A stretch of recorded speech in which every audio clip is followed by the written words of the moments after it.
We're not leaving any stones unturned.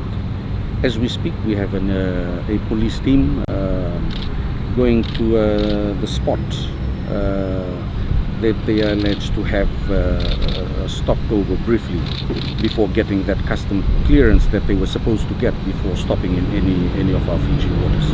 So that team went out early this morning.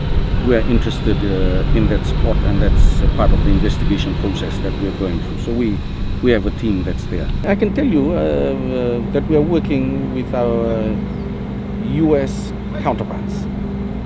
So for Fiji police, our counterparts from the US. So they are here with us, and we're working through, and they have been very thankful with the close cooperation that we've had, especially with our customs personnel that are part of the investigations that are going now, and the police personnel that they're working closely with as we speak.